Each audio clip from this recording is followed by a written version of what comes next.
Bonjour Rebecca Balestra. Bonjour. Comment allez-vous? Je vais bien. De quoi vous nous parlez aujourd'hui? Alors aujourd'hui, je vous parle d'amour. Ah bah voilà. Parce que je me suis rendu compte que j'avais pris le réflexe abominable, et je suis loin d'être la seule, de liker les réponses de mes correspondants sur les réseaux et de donner mon cœur à tout le monde. Je double-clique compulsivement sur tous les commentaires, c'est devenu un automatisme, un réflexe totalement intégré, comme de clipser son téléphone pour le verrouiller ou de changer de poste quand on entend les beaux-parleurs.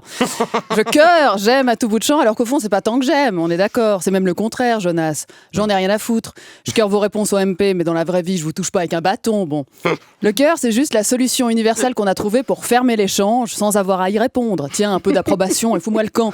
C'est ça la vérité. Le cœur, c'est des fois exactement le contraire de ce qu'on ressent. C'est comme quand tu commandes un cappuccino et que le serveur te répond « avec plaisir ». C'est faux. Un cappuccino, moi j'ai travaillé dans un bar, je peux vous dire que le cappuccino, mais c'est la catastrophe intersidérale, ça te fait tout sauf plaisir. Un cappuccino en plein shift, mais ça équivaut à un carambolage géant sur la A entre Genève et Lausanne en plein rush hour. T'as un bouchon pour toute la journée, ça te fout ton service et t'es pour boire par terre.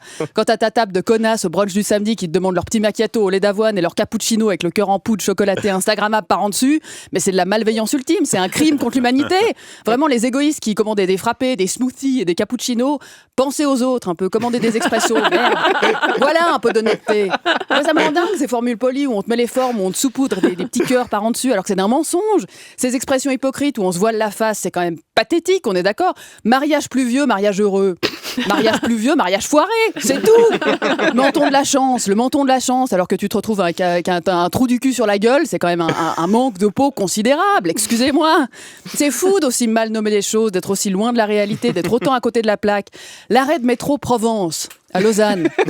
Mais je peux vous le dire, ressemble à tout sauf à la Provence. C'est l'arnaque totale. On te promet un espèce d'Eldorado de soleil et t'arrives dans un méga trou noir industriel où t'as vaguement 3 brins d'herbe qui se courent après. Tu penses que tu pars pour Saint-Tropez, t'arrives à Annemasse. Alors bon. Non, après, attention.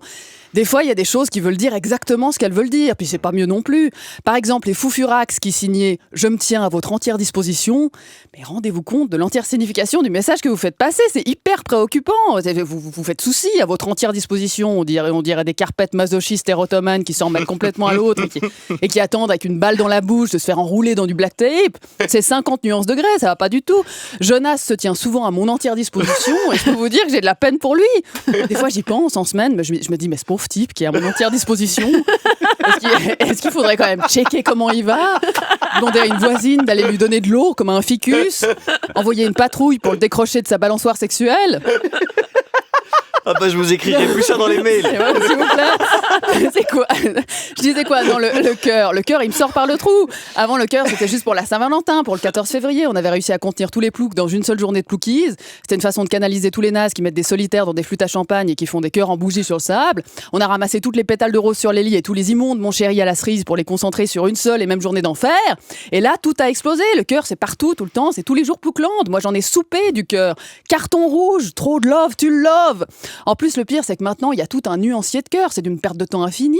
Tu peux cœurer une réponse sur WhatsApp avec la liberté d'en choisir la couleur. Sauf que c'est voué à interprétation. Alors, c'est un questionnement sempiternel. Tu te dis, mais bon sang, mais le cœur rouge, c'est too much. Le cœur en merde, c'est pas assez. Alors, tu choisis l'orange, c'est entre deux. Ça mange pas de pain, mais la couleur orange, c'est aussi la couleur des transports publics genevois. C'est la couleur de Fuste. Ça vend tout sauf du rêve. Alors, le vert, c'est l'espoir, mais c'est aussi Bernard Nico. Alors, le cœur blanc. Le cœur blanc, parce que c'est pas une couleur, c'est un non-choix, c'est neutre, mais c'est fade. C'est fade, le cœur blanc, c'est comme un dimanche, comme un œuf sans sel, comme une galette de riz, c'est comme le cinéma suisse. On se fait chier avec le cœur blanc. T'envoies un cœur blanc, mais c'est comme s'abstenir en votant ou prendre un train pour aller à Sierre. Autant rien faire. Puis finalement, le cœur, c'est glauque aussi. La symbolique cardiaque, on pense à myocardite, infarctus, tachycardie, palpitation. On pense à l'émission La ligne de cœur sur la première. Et franchement, la ligne de cœur, si t'es tellement en bout de rouleau que t'appelles Jean-Marc Richard au milieu de la nuit, c'est que c'est vraiment la fin des haricots. Le cœur, je pense à cœur brisé, parce que je suis comme vous. Moi aussi, j'en ai chié. Le cœur, c'est fragile. C'est secret, c'est d'une intimité folle, le cœur. C'est comme l'autre jour, j'essayais un matelas. Alors qu'est-ce qu'il y a de plus intime qu'un matelas, me direz-vous? Et c'est quand même un commitment de dingue, hein. Tu vas vivre la moitié de ta vie sur ce machin, tu dois faire un choix en 2 minutes et demie devant tout Ikea, c'est une pression monstre. Tu sais pas si tu dois prendre le truc technologique en mousse synthétique qui te donne 18 cancers en une nuit, ou le machin mémoire de forme que c'est Adriana Carambeu qui fait la pub. Alors bon, elle, je pense qu'elle est contente de garder la forme de son corps en mémoire, mais nous, franchement, je sais pas si on a envie d'un moule de notre cul pour nous rappeler tous les matins à quoi il ressemble. Surtout moi, qui ai les mêmes fesses que Daniel Auteuil. En plus, ce matelas qui garde notre empreinte enceinte pour toujours, c'est super dangereux. On se fait avaler par son poids, on reste figé à l'intérieur comme dans une avalanche. Et moi qui dors sur le ventre, c'est pire, avec mon nez géant qui se plante dedans à tout jamais comme Excalibur. Bon, et quand t'essayes ton matelas, quand tu rentres en contact avec cet objet qui va partager quand même toutes les nuits de toute ta vie tout entière, que tu t'allonges en train d'essayer de te figurer chez toi à poil devant Netflix à bouffer tes biscuits sur le clavier, t'as un vendeur dans ta gueule qui te dit alors on se sent comment ? Zut ! Essayer un matelas, c'est un acte tellement personnel, c'est comme aller voter, comme aller à confesse, comme se pougner dans un petit pot chez le docteur, c'est ultra privé. C'est ultra privé, mais ultra important de se pougner dans un pot. Attention, je profite d'être à la radio et d'être entendu pour dire allez faire des check-up, prostate, sein, ovaire, utérus, checkez vos testicules, parce qu'après c'est trop tard. Après vous vous retrouvez comme la Suisse qui a perdu le Crédit Suisse et qui a plus que l'UBS, ça fout les jetons. La Suisse n'a plus qu'une seule couille, Jonas. La Suisse est monoboule. Franchement, rendez-vous compte, si UBS se casse la gueule, la Suisse est castrale. Alors c'est bien pour yodeler, mais c'est tout. Pardon, je réalise que je parle de prostate, de testicules, de Jean-Marc Richard. Vous me direz où est l'amour ? Où est le romantisme ? Où est la belle parole des beaux parleurs ? Mais pour moi, l'amour, le beau, il n'est pas forcément là où on l'attend, ni là où on l'entend. Voilà tout le cœur de cette chronique. Je dis merde. Mais ça ne veut pas dire qu'il n'y a pas d'amour, qu'il n'y a pas de beauté. L'amour, il est partout. Il est dans la lune qui se reflète sur le crâne de Jean-Marc Richard pendant qu'il prend vos appels au milieu de la nuit.